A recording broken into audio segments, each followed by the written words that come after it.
maybe the community is more helping. There, people are helping each other, and I don't think it's even true because Ontario is pretty big too. I remember there were a lot of good players in Starcraft One.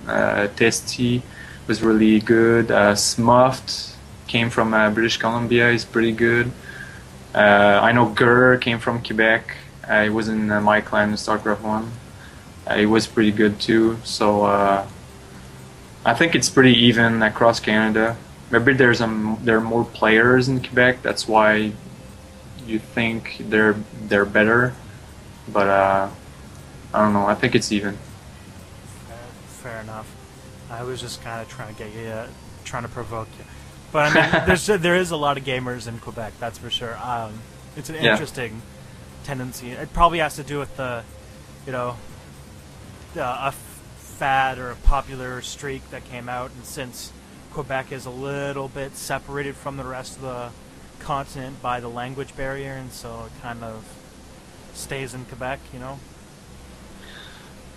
Maybe, or maybe because we had idols, if I can say, like a model to follow. I remember in StarCraft One, Gur was like the first pro gamer to go to Korea. He was really good. He won a lot of WCGs, and I think like a lot of Quebecers started to think it was possible to go to Korea with playing StarCraft and stuff like that. So I think a lot of young players thought it was possible, so they started playing a lot of competitive gaming.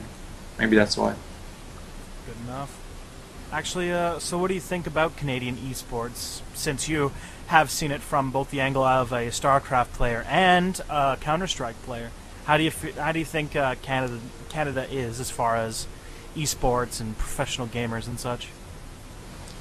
I think we're good. We're good. It's just like we're about 35 millions compared to the USA, which is more than 200, I think, and that's why it's a bit hard. Maybe in like a top 10 teams, we in Counter Strike we only had like one, so that's why it's a bit hard for us to come up on top. But maybe it will happen sometimes. I don't know. What about the big tournaments? I don't.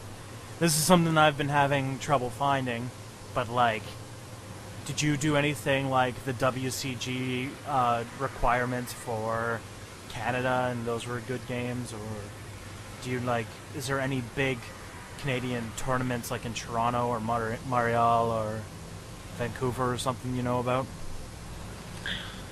For StarCraft 2? For esports in general, like what are some of the big Canadian things for esports? Well, WCG finals are either in Montreal or in Toronto. So each year it's a big tournament there with a lot of games. I hope StarCraft 2 will be included next year. So it's going to be fun. And we have some local tournaments in Quebec City and Montreal that are coming out for StarCraft 2. So I'm going to attend those, of course. And that's pretty much it. I don't know about Toronto lands or Western Canada lands or stuff like that. It's fair enough. I shouldn't expect you to be an encyclopedia. You did a very good job. You. So let's talk a little bit about this game called StarCraft 2, which we have been known to play.